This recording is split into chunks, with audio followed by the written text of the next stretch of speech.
I went to his meeting. We spent more time crying and talking about God than we talk about anything else. That means more to me than anything. We spent more time crying and talking about God than anything else, and connected. And he believed and he understood, without being a martial artist, talking about the warrior's mindset and all these things we can do together. And I'm thinking it ain't gonna pan out. And then one day we had a warrior's mindset at our school. Y'all remember this guy just walked in from nowhere? I'm like, what is he doing just showing up? This guy goes all over the world, negotiating, talking with the president, you know, making opportunities for our community. And when you talk about books, because I got one of his books as a part of my reading. He got so many books out. I mean, he's like, to even have him here today to make time for us is really, really important.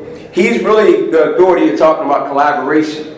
And for us to come together and try to make this collaboration happen in our industry, if we're going to make Warriors Mindset work, we need somebody like him, who's not a martial artist, but a business person that understands how to build successful businesses. Now let's go back. Remember I told you about community engagement, and what was the community center that we said we were working with? Who remembers? In Baltimore, what's the name of it? UA House, right? Under Armour, right?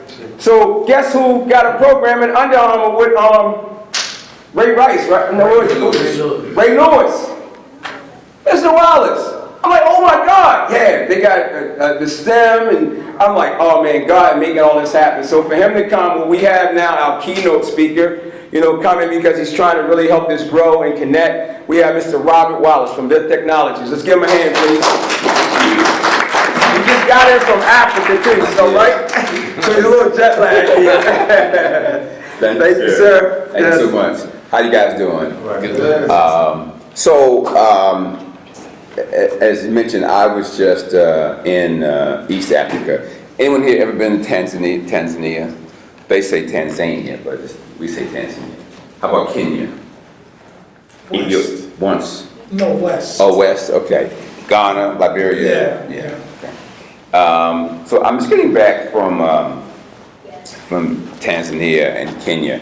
And you probably know the people that occupy that part of Africa are the Maasai people. I was blessed. They gave me a gift, my Maasai belt. So it's a little colorful, but I like it a lot. And Maasai war band was a gift from the chief there. And the reason I share that with you is the Maasai people are known for a lot of things. But one of them that you may not be aware of that they're known for is they're warriors. They're herdsmen, they herd, but they're also warriors. And I saw something, and I've gone there a couple of times. We built an orphanage in Tanzania. We built hospitals and clinics and schools. But we built this orphanage in Tanzania, which is right in between Mount Meru and Mount Kilimanjaro, right? The two highest peaks in the continent of Africa, right? And so it's a very exciting time, but we spend time with the Maasai tribe while we're there. And I saw something, I've seen it before, but I saw it again, which really kind of ties into, I think, what we're trying to do here. I mean, when we met and connected, just in terms of your vision and your mission, I thought it was very appropriate. And what I saw is, you know, Maasai, they wear, I had some pictures, but I don't see any power. So we'll just talk about it.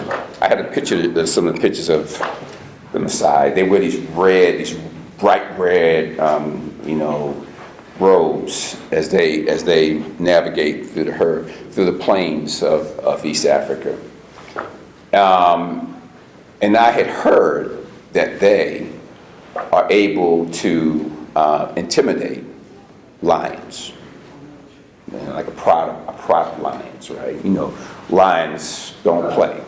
They're probably the most efficient hunters and killers in the animal kingdom in Africa. But the Maasai have been known to intimidate lions. And at first, I didn't believe it. I said, come on, how are you going to intimidate a pride of lions? Known hunters and killers in the animal world in Africa. But they took me out and they showed me. Wow. So we were out in what's called Ngorongoro Crater. If you ever go to Tanzania and you go on safari, you want to go in Ngorongoro crater. It is a natural crater that's been there for thousands of years, and the animals in there have just been there for eons. Because they can't get out, because they're in a crater, right? Very steep walls. You have to drive down steep embankment to get there. So we're in the crater, and there's this pride of lions. And these guys, the Maasai, they see the lions, so we're going to show you how this works. And what they did was, they're like five or six of them, right? So they have these red robes that they wear, right? And they have the spears, they have the club and the daggers, all the weapons. But in this case, what they do is they line up side by side, and they take their robes, their red robes, and they combine them such that the 5 or 7 warriors look like one big warrior. And they raise their hands and they walk towards the lion pride, the lion group in there. And the lion does not know, in the eyes of the lion, this is this big, competitor or threat. And you see them, they kind of rush back and forth, trying to figure out, what is this thing? What is this thing, right? And they ultimately, they run away. I said, wow, I never thought that could happen, right? But it talks about the power of entities, in this case it was the Maasai, working together to achieve a common purpose that they could not achieve by themselves. I would wager that had it been one warrior out there trying to face down the pride of lions, he or she probably would not be around today to talk about it. But when they combined together and they shared their robes, to make it look as if it was one monolithic body, then the lions got nervous and got confused, and so they ran away. And so what I have done, what I talk about is the importance of learning how to build alliances and partnerships in order to achieve whatever objective you have, whatever your purpose is, right? Now, how many of you here believe you have a purpose? I hope you all do, because I don't think God created you without a purpose, right? Same for me, purpose, right? Unfortunately, a lot of folks don't know what their purpose is, right? And that's okay. As long as you're living, you have the opportunity to figure out what it is and then get on track. But whatever your purpose is, what I'm suggesting to you is that you will have a greater probability of achieving it if you figure out how to build alliances and partnerships with people and organizations to help you get to there. I can tell you, I've been in business now going on 30 years. I've started an IT business. We did some pretty big things in information technology. Started an energy company. We built the largest solar plant in Baltimore City. We're building the largest one in Howard County. We've done microgrid engineering, all these kind of, I'm an engineer, by the way. My degree is in mechanical engineering and applied mechanics from University of Pennsylvania. So I'm an engineer. I'm a boring gearhead, right? Technology is what I do. And then along the way, I've written all these books. I've written soon to be 8 books. I've written books on alliances and partnerships, on entrepreneurship, on leadership, all these things, right? So I've done all these things, but I would tell you that I have been unable to do, I could not have done any of this without having partners, without having people who were smarter than me, who had more money than I had, who had better access to decision makers than I had, who had more power than I had. That is as honest as I can be. Yeah, I get all the accolades and all that, but I tell you something. So they voted me into the Business Hall of Fame, which I still don't think I deserve, but they did. So but we went there, and I insisted that my wife come up with me. Right? Been married now almost 40 years, 5 kids, 7 grandkids.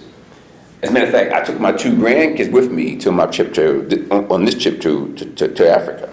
So now we have 3 generations of Wallaces in Africa, right? And so I insisted that she come up with me to receive the award. And they were, whoa, no, whoa, we just want you. No, if she doesn't come, I ain't coming.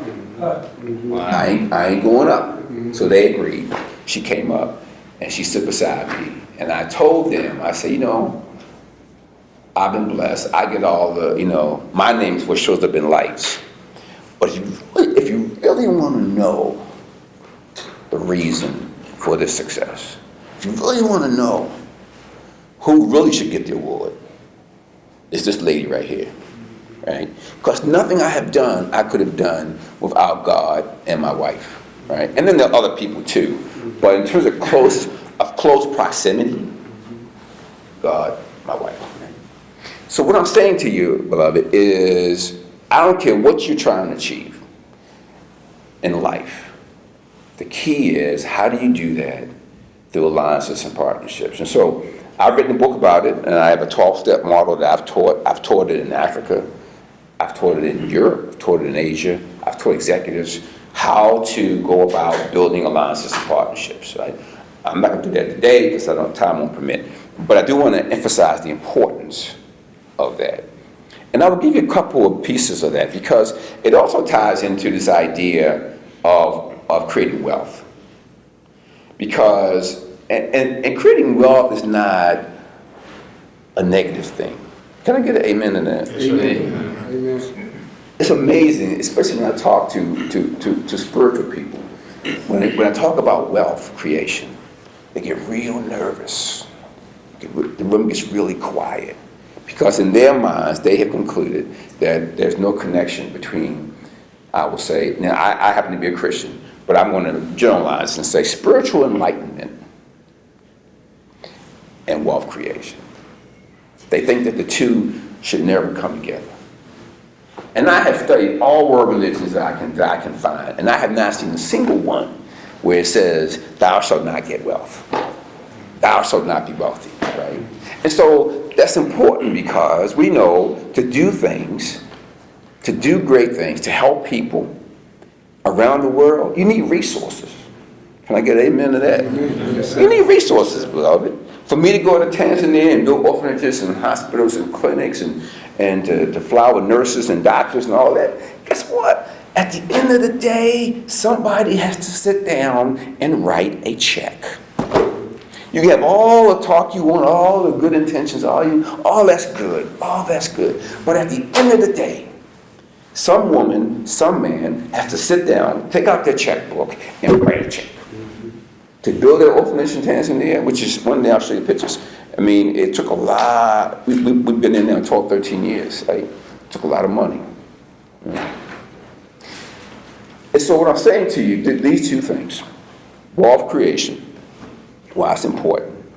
Now, how do you do it? You do it through figuring out how to build partnerships and alliances with people and entities that share your mission, that share your vision, and that share your common purpose. Right?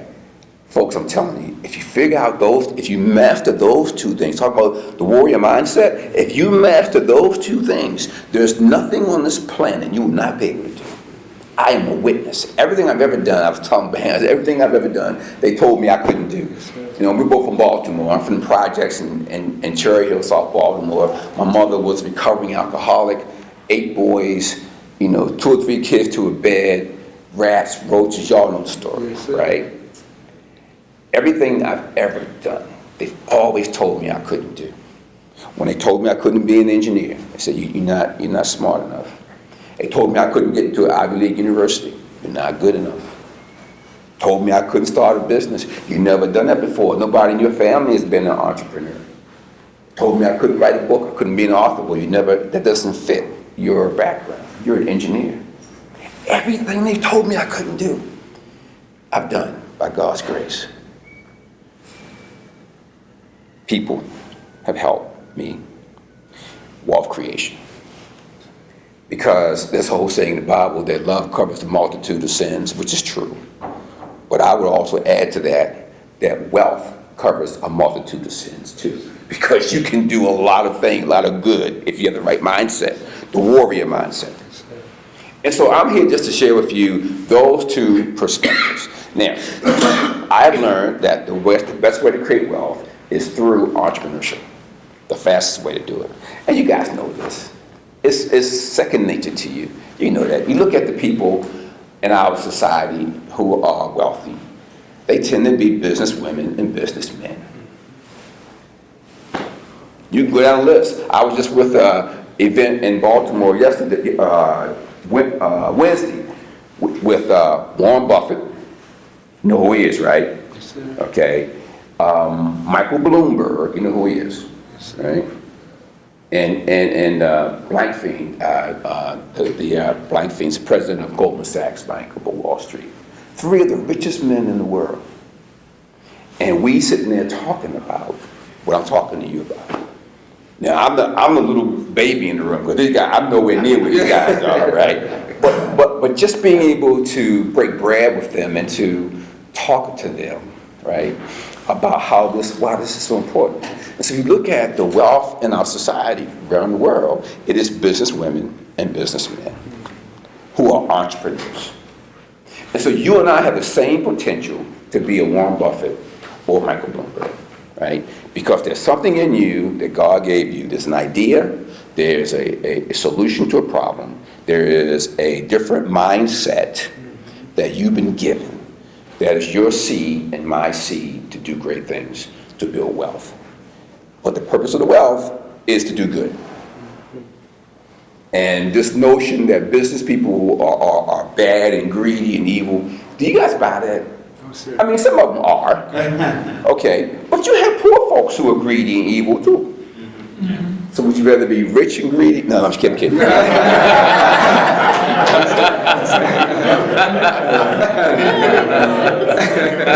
I'm just saying. I'm just saying, right? So the idea is this. So if you accept my premise that entrepreneurship is the key to accelerate wealth creation. I mean, what you guys are doing, and with this warrior mindset and martial arts and the convergence of those things around enhancing communities and building a base that people can be the best they can be, that has value. That has value, and that can be monetized. So when we met the first time, that's what I saw. I said, yeah, I see this. I see it. Although I'm an engineer, I've done little boxing. My father was a boxer. My dad was a sparring partner for Joe Lewis. You guys are too young about Joe Lewis, but called the Brown Bomber. But Daddy was a sparring partner. So I come from a family of boxers, and so I understand that dynamic, right? But with that dynamic is the opportunity to strengthen communities and to enhance human value and to make the world a better place. And when we met, that's what I saw in you. And I saw that vision. I said, although I'm an engineer and you're a martial arts expert, our shared purpose is the same. It is to do good with the gifts that God's given us. And that's why we get together. So I want to talk to you about entrepreneurship. Because that is, in my humble opinion, that is the seed and the engine and the energy behind wealth creation. If you can figure out a problem that exists in humanity, that exists in society, and find a solution to that problem, you will be a very wealthy woman, a very wealthy man. Warren Buffett told me that. He said, you know what? He said, all you got to do, of course, it sounds simple, because he's like $100 billion, whatever his net worth is, right? But do you know he's giving away 95% of that? He says, I want to give away 95% of that wealth before I die. You know who else says that? It's Bill Gates, who was the #1 richest man in the world, right? These are the most richest people in the world, but yet they understand the importance of sharing with humanity and making the world better. And so, and when I researched this, and I have for the last 30 years, I've written 8 books. My first book was on entrepreneurship. There are 4 things that I found, and I want to share with you, and then I'll take questions. There are 4 things that I found that was common across all the successful entrepreneurs that I studied, right? And I was in grad school at the time when I began this study. I was a grad student at Dartmouth, at the Tuck School of Business up at Dartmouth College up in New Hampshire. Beautiful New Hampshire. Love New Hampshire. And that's where I began my research. And so, in doing the research and studying all these successful business people, there are 4 areas that they really mastered that I really want to leave with you, that I think will help you to think about what your gift is and how you can turn that gift into wealth, how you can monetize your gift. And I think that's what successful people do. They monetize their gift. I mean, I've got Warren Buffett. I mean, if you look at this guy, suit's all ruffled up and, shirt, all disheveled and glasses and walk like this, I mean, this guy, you would never know the wealth and power this man has, because visual, the optics can be deceiving. So never make assumptions about people, right? Which your mom and daddy taught you many, many years ago. But there are 4 things, there are 4 areas I want to leave you that I found that are important to success as an entrepreneur that will lead to wealth, right? And along the way, what makes it even go faster and better is building alliances and partnerships to help you get to your destiny. So the 4 things, the 4 areas. First one is, and I call them the 4 quadrants, right? The first one is to know thyself. To know thyself, right? Why is that important? It's important because you and I, on a personal level, we are the basis of any success. Anything we do, we're the basis. We are the engine. We are the starting point. And the starting point, in my opinion, for you and I should be, what is your gift? What is your gift? What do you do well? What do you do better than 97% of people in the world, right? For me, at a young age, it was very clear to me that my gift was in math and science, all right? Math was easy for me, physics, fluid dynamics, statics, all that kind of techie stuff. It was easy for me. What was hard for me, believe it or not, was English and history and those kinds of things, right? I struggled with that. But math and science, A's, knocking it out, right? That was my gift. So I knew early on that if I was going to do anything in life that would be significant, it would probably have to be around math and science or technology, because that was my gift, right? But what is your gift? Do you know what it is? I see a few nods, right? Most folks don't know, and that's okay. But here's the way to look at it, to look for it. That is, what do people tell you that you do really well? And they tell you that consistently. That's one side, right? What they tell you you do well. Man, you did a great job. You did a great job on event planning. You're a great marketeer. Boy, you're great with money. Okay? It's a good sign. The second sign you look for is, what do you enjoy doing the most? What do you enjoy? I told you my story. Math and science. I like math. I like physics. If you take me into a library, I'll get lost for days. Right? Because I'm like, that kind of guy. That's my strength. That's my gift, right? So what do you enjoy? What do they tell you you're good at? And what do you enjoy? You put those 2 together, you're probably getting very close to what your gift is. I'm suggesting that once you determine that, then your business idea or your business effort should be centered around that gift. It doesn't have to be exactly that gift. If it can be in the neighborhood of that gift, you're going to get close. You're going to be close to where you need to be. So now when I look at deals, business deals, I would tell you 9 out of 10 of the deals I do or are serious about tend to be around technology plays, right? Every now and then I venture out of that circle. But for the most part, 9 out of 10 times, because that's my sweet spot. That's what I do well. That's what I know. That's what I'm good at, right? So I tend to stay there, right? So know thyself. Now, in knowing thyself, there are 3 pieces you got to consider. And you all know this. Your mom and dad taught you this, right? There are 3 pieces you got to consider always. And if you miss one of these, you're going to be off track, right? One of them is intellectual self. There are 3 selves. Intellectual self, right? That is this brain God gave you, right? It is how do you make that best? How do you make that better each day? How much time do you know how much time most of our young people spend in front of TV and media? They did a study on this. It was scary. It was scary. What would you guess they spend, how many hours a day on average? The average American child spends in front of media. I'm talking about TV, internet, Snapchat, Twitter, YouTube, Facebook, da, da, da, da. How many hours a day would you guess? 7 to 8. 14. 14 hours a day. Wow. Think about it. How many of you have teenage kids? I had teenage kids, but they're all grown now. But my goodness, do you know their faces are always on their phone? Even when you're in the car, they're texting, and it is incredible. So my point is, how much time do you spend improving yourself? That's what I tell young people. How much time do you spend, you know how many books Warren Buffett reads, how many new books he reads or tries to read a month? Probably 4 or 5. I mean, he's constantly reading. Here's a man who's, is he 3 or 4, richest man in the world, whatever he is, right? Here's a man who's made his money. But yeah, he's like, I'm reading new books because I'm constantly working on this. And I'm the same way. I try to read 2 or 3 books a month, right? Because I have this thirst for knowledge. This thirst for knowledge, this passion for knowledge, right? So, okay. So that's intellectual self. Then there's physical self. Warrior mindset, martial arts, whatever it is, right? The physical self, right? Because if you are not in your top condition, and you can be, you will not be at your best, and you won't be competitive.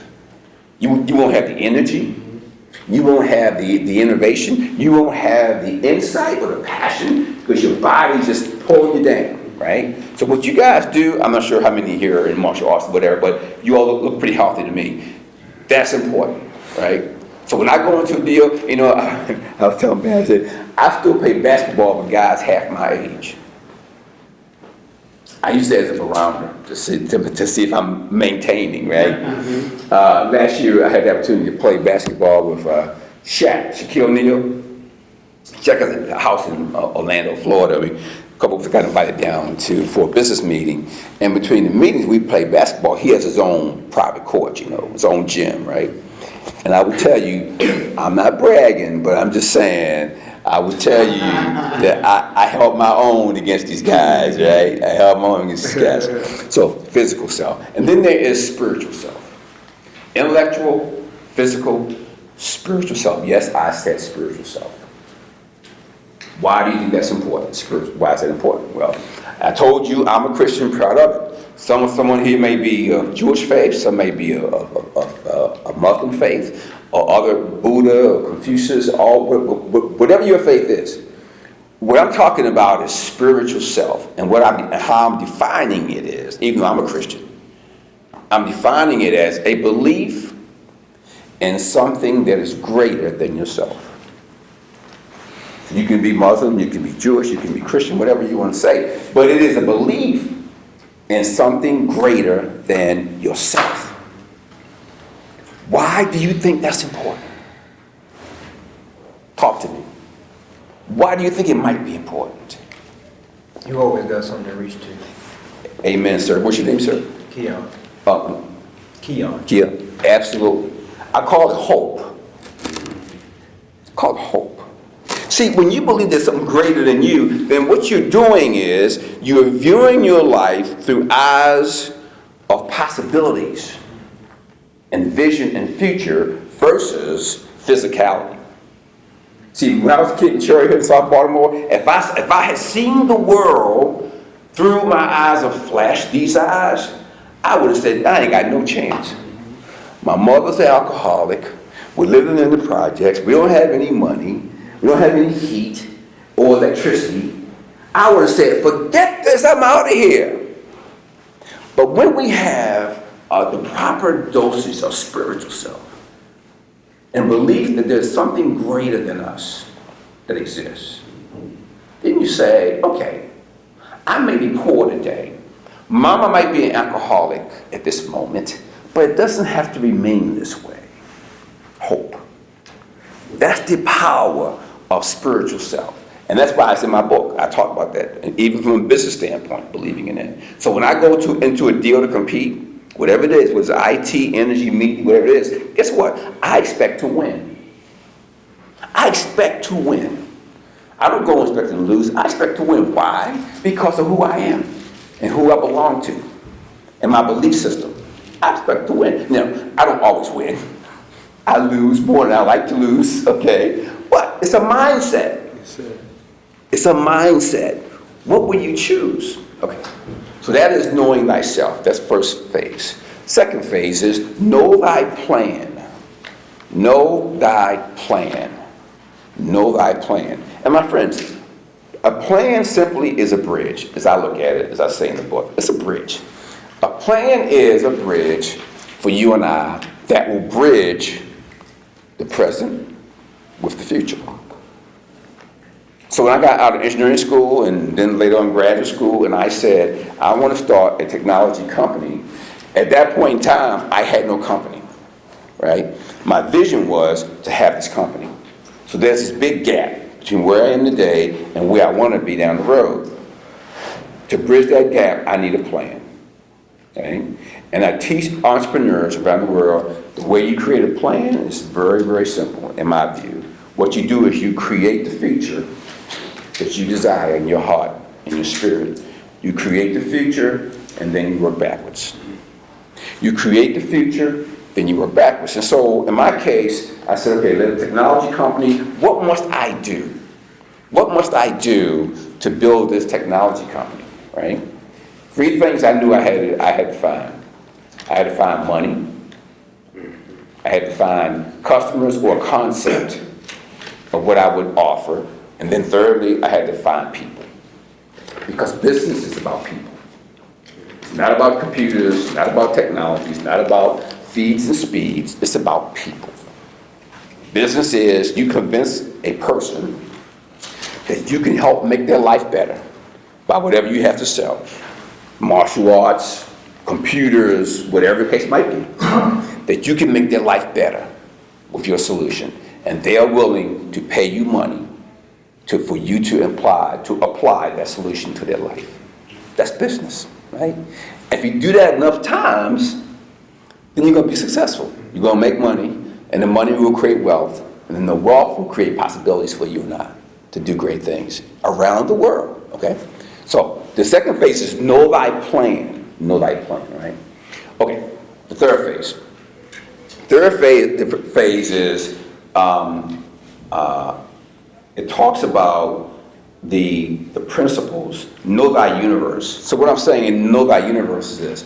So what I've learned in business and life is that there are rules and guidelines for everything. There are rules of success. There are guidelines to success. If you're in certain industries, there are rules in that industry. There are guidelines in that industry that shape the winners and losers in that industry. For example, for many, when I got out of grad school, my first job was with IBM. Right? You heard IBM. This back in the 80s, right? So I was a systems engineer at IBM, right? So I show up the first day of work. Talking about rules of engagement of success. I show up my first day of work at IBM. I have on a blue Ivy League blazer. I have a nice crisp blue shirt with a nice red little tie.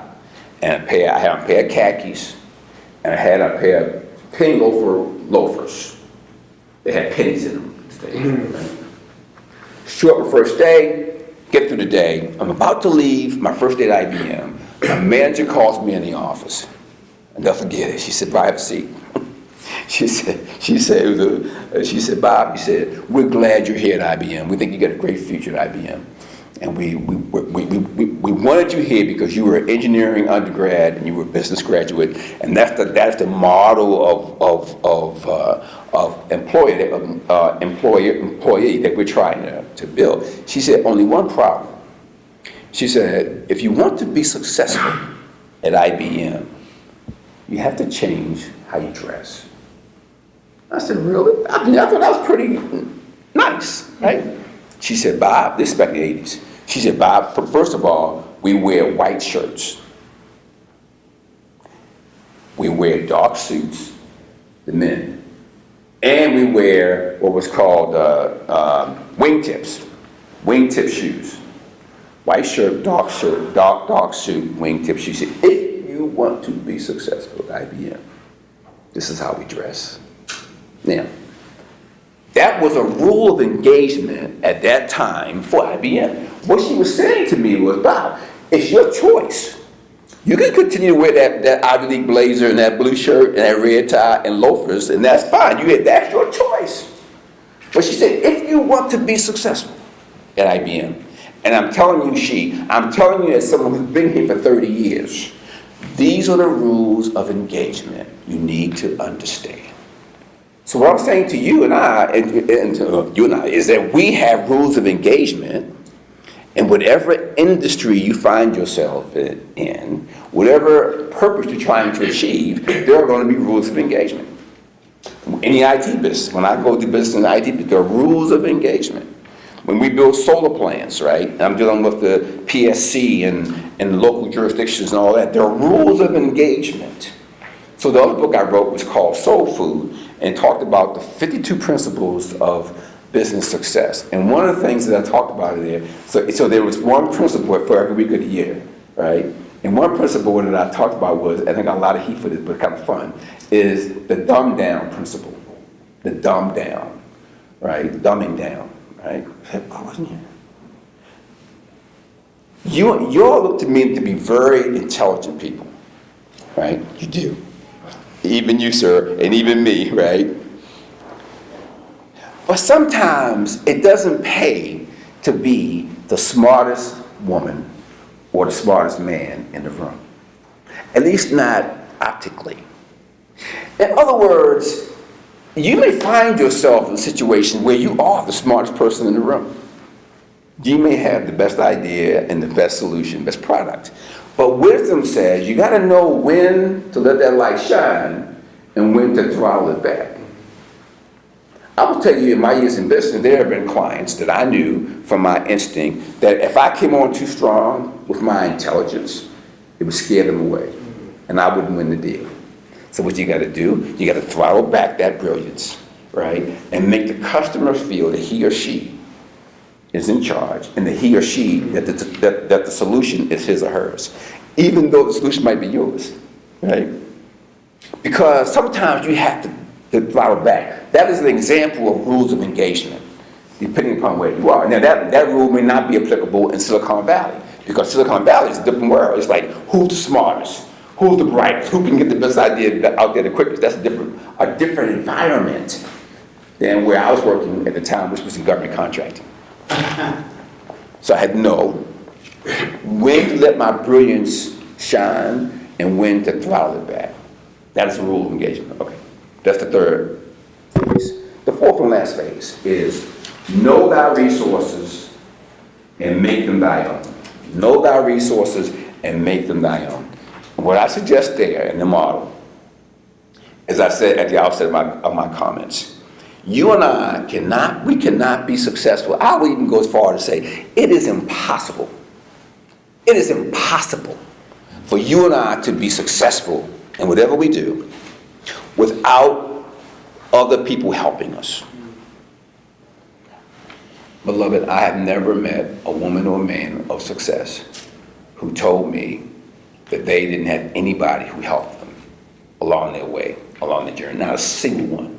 Not a single woman, not a single man, right? They all have confessed there were people along the way who helped them. And so I'm telling you, I believe strongly that that's going to be key. But the question is, how do you get people to help you? How do you get people to help you? I can tell you, probably like many of you, I get a zillion phone calls a day from people all over the world who want to help, or they want to do a deal, or they want to, okay. How do you get help?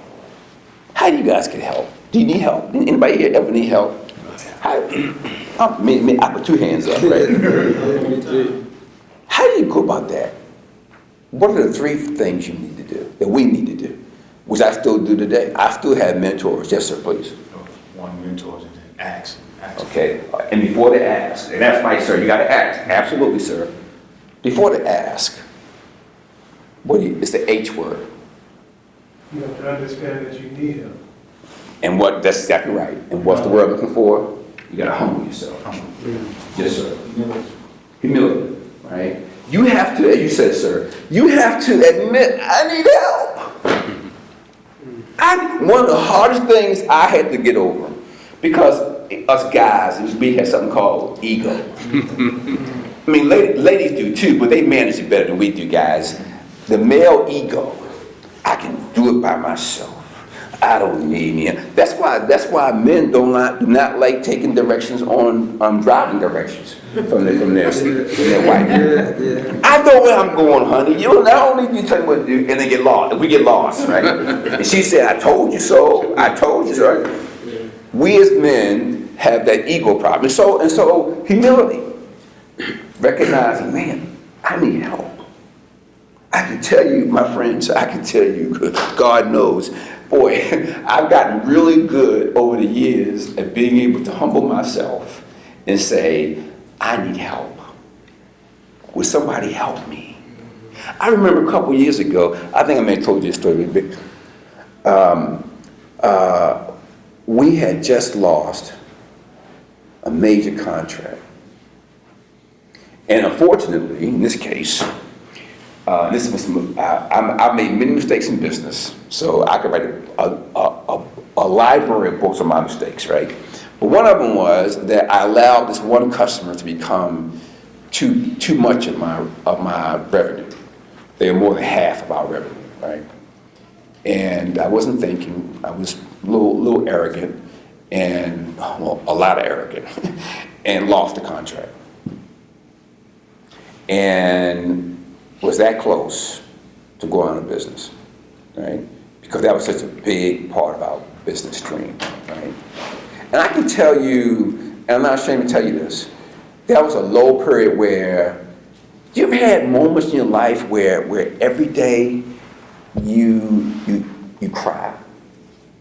Y'all don't do that. Y'all don't know about that. Keep on living. Just keep on living. You'll find out. Just keep on living, and you'll find out. Tears of weeping. Where at the end of the day, after my staff left, I didn't know what to do. I was trying.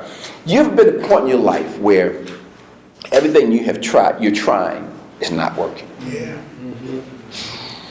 That's a bad place to be. That's a tough place to be. I mean, everything, all my education in engineering and grad school and all my experience at IBM and DuPont, Procter & Gamble, I was trying everything I could think of to right this ship. Man, and it was not working. And I'm now looking into the abyss of failure. So every day my staff left for the end of the day, I go in my office and I cry like a baby. Because I didn't know what to do. I was trying everything I knew how to do. It wasn't working. It wasn't working. Now that is a spiritual experience. Because when you recognize that your best is not good enough. When your best is not good enough, that's the humbling experience. And you will drop to your knees. And you will cry out, somebody help me. That's what I had to do. Somebody help me, right? So I was able, by God's grace, to continue fighting and staying in the race. We were able to turn the ship around. Took some time. Took some humble pie, right? But we were able to turn around and right the ship. I'm just saying to you, humility, sir, as you said, first step. Second step is ask. You'd be amazed at how many people will help you if you only ask. But we're afraid to ask, right? We're afraid to ask. And then the third piece to making it work is, of knowing thy resources and making them your own, is when you ask and the person you're asking gives it to you, do what they say do. It's amazing the many people that come ask for help. And you tell them what to do, and they just go off and do something totally different. Guess what? Those people should never come back to me again because you wasted my time. If I've taken time to get to know you and to give you the benefit of whatever I know, knowledge I may have, and I tell you what to do, and you don't do it, you're not serious. You're wasting my time. Go talk to somebody else. Don't come talk to me, right? Those three things. Because what I'm saying to you is that we need help. All of us need help to achieve our mission, to achieve our purpose. And the way we do that is if you ask people. I will tell you, so we, in my company, we were in IT. We pivoted into energy about 10 years ago, right? Now, We hadn't built any solar plants at that time, no wind plants, no battery storage, microgrid, no energy information system. We'd done none of that 10 years ago. Okay? But we pivoted from information technology services to energy services. You know how we made that pivot? By asking for help. Now, we were clear on the future we wanted. Remember, create the future, work backwards. Well, I was clear on what the vision was, but I didn't have experience building a solar plant. So what I had to do, I had to ask for help. And I had to partner with entities that could build pieces of that, so that when we came together as a unit, we could build these big solar plants. And we were able to go from 0 panels, solar panels, right, to over 500,000 installed last year, right? Through partnering, alliances, and asking for help. So friends, I'm telling you, the model works. It really does work if you execute it, right? And I have the research to show you that it does. Some people listen, some don't, and that's okay. That's how life is. Some of us will listen and take it. Some of us will just go in one ear and come out the other. That's fine. But I'm here today to tell you because that's what I think is important for us. So on that note, I will end my formal comments, but I'll take some questions for anyone. Thank you, sir. Yes, sir, please. Question. Uh-huh.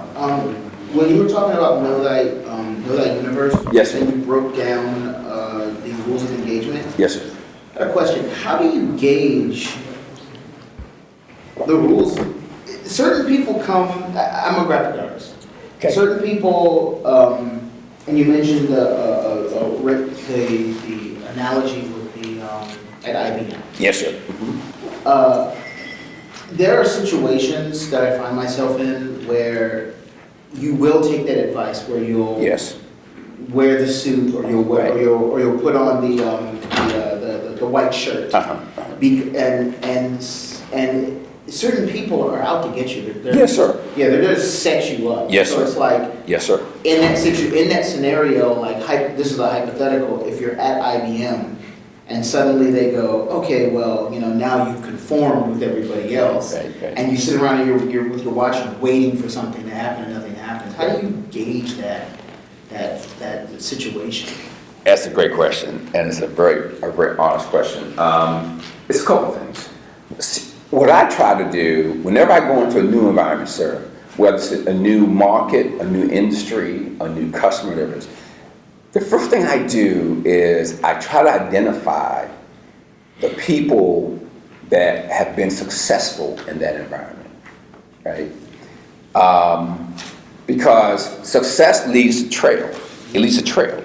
It's not hidden. It's not secret. It's like if you follow it, it will leave a trail to show you. So I try to look at who's been successful in that industry, and then the second thing I try to do is to build a relationship with that person or that company. So I give you an example. So we're trying to really grow faster now in the solar world because the tax credits are going to drop in a couple of years. So we're trying to get as much deals done as we can in the next 4 or 5 years. And so our strategy is, who is the most successful solar developer in the world? Not just U.S., in the world, right? I want to know who he or she is. So identify who they are, and we're doing that now. And then we build a relationship with them and say, hey, look, we can work together to build out this solar industry globally. When I was in Tanzania, we were talking to companies that were in energy in Tanzania and Kenya. I'm having the same conversation. Okay, how can we work together? Who's the player in Tanzania or in East Africa, right? Who's the biggest solar player, and how can we work together? And if you do that enough times, you're going to be in the atmosphere of success, okay? And you're right, sir, you're going to have enemies. That's just being a human being. You got some people who get it, and some who don't. You got some who like you, and some don't. And some will not like you for no reason at all. They just say, I don't like how you look. Okay, I mean, they'll find some reason not to like you, okay? That's the way it is, right? But there are enough men and women out there who will like you, who will want to see you successful, and it's up to you and I to find those people. And sometimes, sir, it's a numbers game. It's a numbers game. When I go to conferences, I have a metric, and I'm saying I want to meet whatever, it depends on the size of the conference. I want to meet 10 people that I can engage with after the convention is over. We may share commonality, maybe we share common vision about business, whatever it is, right? But have a metric with you, right? And then you follow up with that. It's amazing to me how few people follow up. They'll get your business card and you never hear from them. Yeah. Most people do not follow up because they're not focused. They're probably not very serious. And they're probably overwhelmed. They probably have kids at home or, contracts or cash flow issues or whatever the case is. We're all overwhelmed. So those are some reasons. But if you follow up with most people, you get some traction and things begin to happen. That's my opinion, sir. That's a great question. Yes, sir. How important is continuous education and what value could you place upon it? Continuous education is essential. It's essential. Now, it doesn't always have to be book knowledge. It could be an event like this. It could be, as you and I do, talking on every now and then we talk, hey, Bob, what do you think about this? What do you think about that, right? Just sharing a brain power. Why is that important? Because the world we live in, it is an innovation and knowledge-based economy. It is based upon what you know and how well you know it and how well you can apply it. So that's why I say my goal is to read 2 or 3 new books every month. And I have a book list that I go through, and I say because I want to know what's happening in the world. I want to know what the best minds are thinking about, right? And that's where opportunity comes from. So it's critical. It's critical because human knowledge and human experience has no limit. Has no limit. You guys know we only use a very small fraction of our brain. You guys know that already, right?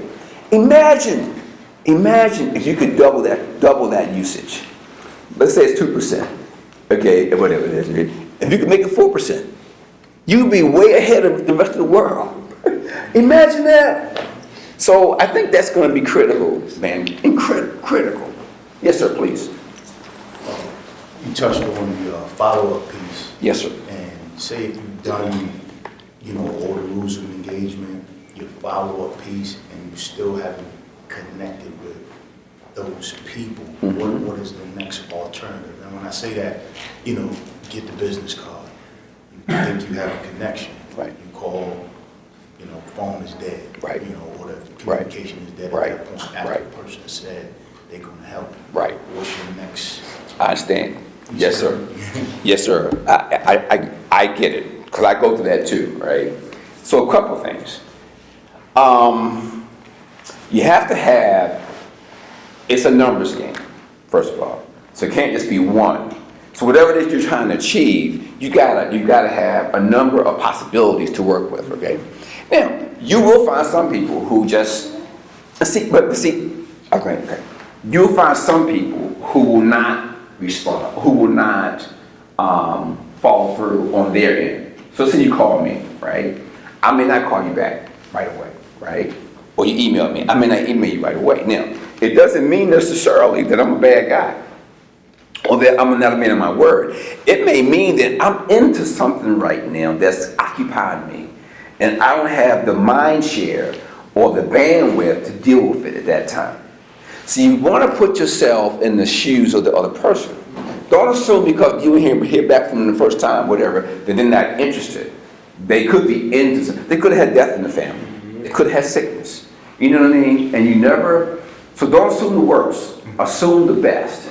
Say, okay, well maybe Bob is facing something now. Maybe it's not a good time. I'll give him a few weeks and I'll call him like we did. We just kind of go back and forth and we have a chemistry. So I know the intentions are good. I trust the intentions. We trust each other's intentions. So that keeps it going.